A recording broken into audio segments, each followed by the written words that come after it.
Hey everyone, welcome back to the channel. Today we're diving deep into one of the most visceral, energetic and brutally fun games of the past decade, Doom 2016. So this video is going to break down exactly why this game is such a phenomenal experience and why it still holds up nearly a decade later. So before we get into the 2016 reboot, let's quickly talk about what Doom means to gaming. So, the original 1993 Doom wasn't just a great shooter, it helped define the FPS genre. Fast-paced movement, over-the-top weapons, demonic enemies, and a rebellious attitude. Doom was never just about shooting, it was about momentum. So when Doom 2016 came out, there were serious questions. Could ID Software really bring back the fast-paced, brutal gameplay in an era dominated by cover-based and multiplayer first-person shooters? Not only did they do it, they reinvented it while staying true to the original spirit. Let's talk about the glory kill system. So, this mechanic turned every encounter into a resource management ballet. Out of health? Get close. Need ammo? Use the chainsaw. It forced aggression, and that's exactly what Doom wants you to do. Push forward, never retreat. So, Doom 2016 throws out the idea of regenerating health and ducking behind cover. Instead, you're sprinting, jumping, double jumping sometimes, and of course, glory killing your way through every arena. The speed is intoxicating. You feel like a predator, not a soldier. And then let's talk guns as well. So each one's incredibly satisfying, from the classic shotgun to the heavy assault rifle and the Gauss cannon, but it's not just the design, it's the sound as well. So like the punch of each shot, the hiss of the plasma rifle, the roar of the chainsaw, it all feeds into the raw, aggressive tone. And then, speaking of tone, we need to talk about Mick Gordon. So his soundtrack is not just music, it's fuel. That industrial metal rhythm matches your gameplay tempo beat for beat. It is literally one of the best game soundtracks ever produced, and it turns every single encounter into a concert of violence. It's incredible. I literally listen to it on the way to work in the morning sometimes, and I probably will do later on. Absolutely fantastic soundtrack. Now, Doom 2016 isn't open world, but it doesn't need to be. So each level is quite large and layered with secrets, upgrades, and optional challenges as well. So you've got like rune challenges that you can do to get upgrades that'll help you out. You've got little collectibles, so there's like little collectible Doom dolls as they're called, where they're like little Doom guys in different colours. By finding these, you then get to unlock like character models that you can look at from the main menu. There's weapon upgrades, which are of course vital to you if you need to survive. That then completely change how you play with weapons. So, for example, the combat shotgun, you can either get a charged shot, so you charge it up and then it fires 3 rounds instead of 1, or you can get a grenade launcher, so it attaches to it. You aim with left trigger and then you fire a grenade instead of the standard shotgun. So the weapon upgrades, not only do they make the game not so much easier, but they give you more options, they also then completely change how you play with the weapon. So rather than Doom having a million weapons, it's more so about keeping the weapons the same, but then with these weapon upgrades completely changing the dynamic of how that weapon is used. So like the combat shotgun's a good example. The heavy assault rifle, you can get a scope for it, which doesn't sound like it changes a lot, but it does more damage while you're zoomed in. Or you can get micro missiles, so again, completely changing how you utilize that weapon in combat. So that's kind of the secrets, upgrades, kind of things you can find. So in each level, there's kind of a sense of discovery, and it kind of never ever feels like a straight hallway. So the game does respect your intelligence, and it actually encourages you to explore, not just run through every encounter and kill everything. While that is obviously, something the game does encourage, the levels are not just A to B.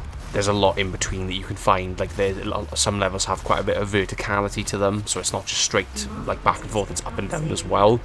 And there's there's secret levers. So you find these secret levers that then unlock classic Doom levels that you can explore, which is really cool, by the way.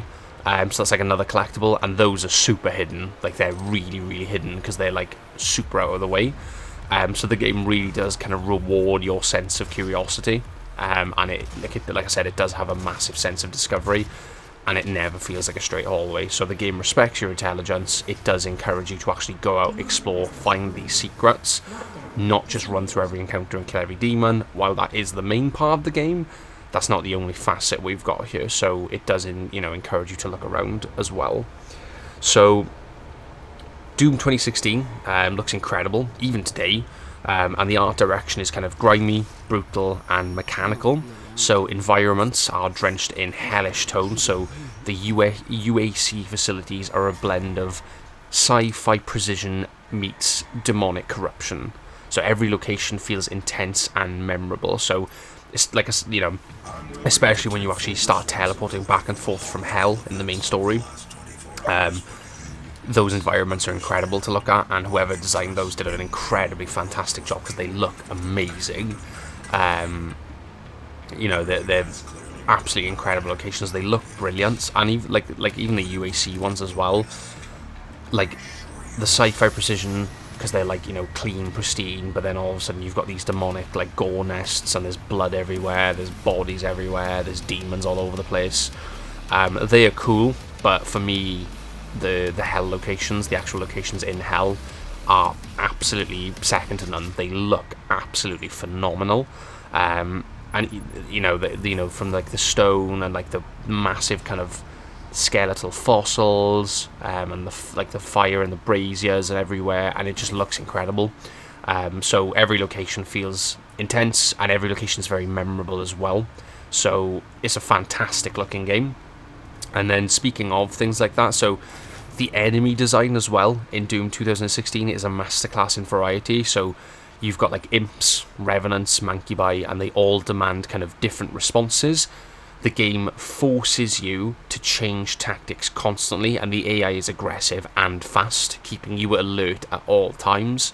So imps are obviously the kind of one of the lowest enemies in the game, but they can still be very problematic, especially in big groups, because they'll get up close and personal, or they will throw fire at you from a distance. Revenants are medium to fast-paced moving targets with rockets on their back that fire at you, but also sometimes just run up to you and try and hit you. Mancubi are a heavier kind of enemy. They don't move very fast, but they've got kind of mortar shells attached to their arms that they shoot at you with. And Cyber Mancubi, again, are even worse again. Baron of Hells are incredibly strong enemies that will get up close and personal and also throw radioactive energy at you. So there's a bunch of different enemies. Summoners, very fast teleporting enemy that summons other enemies until you kill her. She's super quick. She teleports all over the place and she screams a lot. So there's a lot of different enemies, and then you've got pinkies as well. Very aggressive, very, very armored, and do a lot of damage if they catch you. So there's a wide variety of enemies, all that work in different ways, but all of them are fast, all of them are aggressive, all of them are going to be keeping you on your toes at all times. So you've got to kind of know what strategy you're going in with. You can't just use the same gun for every single scenario, because some guns are going to be more beneficial in some scenarios compared to others. So you've got to keep that in mind. But it's a good thing, because the game forces you to utilize your tool belt. It doesn't just let you play with the same thing, which then forces variety, which means you're getting an experience and a taste then of every weapon at your disposal, which is a good thing. And obviously then we've got the Doomslayer as well as a character. So here's where Doom 2016 actually surprised a lot of people. The Doomslayer has a personality without saying a word. So through his body language and actions, you know exactly what he thinks about everything. He's not a hero. He's a force of nature, and you are the storm.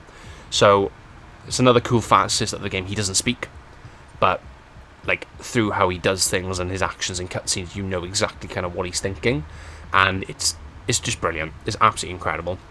And he doesn't say a word the entire time either, which works phenomenally. And the story, yeah, it does have one. The game story is actually pretty clever, so it doesn't slow you down with cutscenes. Most of it's in the background or in the codex, and it paints a fascinating picture of the UAC and their obsession with hell as a power source. So the game respects your time. It lets you play and discover the narrative at your pace. So you can play this game, just completely ignore this, and you'll still have an absolutely phenomenal time. But if you want to know more of the lore, you have to jump into the codex, and it's all there, and you can read about it, and things are going on in the background as you're playing. So it is there, but if you don't care about it, you can just play the game, and you will still have a phenomenal time. And then obviously comparing it to modern shooters, so in a world where shooters were slowing down, Doom 2016 was a wake-up call, so it proved that there was still a place for fast, solo-focused linear shooters that were mechanically rich, no battle pass, no season pass, just an excellent campaign and tight gameplay. Doom 2016 redefined what a single-player FPS could be in the modern era. It inspired other games. Look at how fast-paced combat made a comeback, and it also paved the way for Doom Eternal, which took everything and made it even crazier, and I will make a video on Eternal once I get my hands on it. So, Doom 2016, bottom line, final thoughts, it's pure gameplay joy. It respects your time, challenges your reflexes, and empowers you like few games can. It's not just a good shooter, it's a genre-defining masterpiece, and if you haven't played it yet, it's time to rip and tear. But thanks for watching, everyone. If you enjoyed the video, drop a like, subscribe, let me know your favourite Doom 2016 moments in the comments. But until next time, stay fast, stay fearless, and keep ripping and tearing. Bye-bye for now.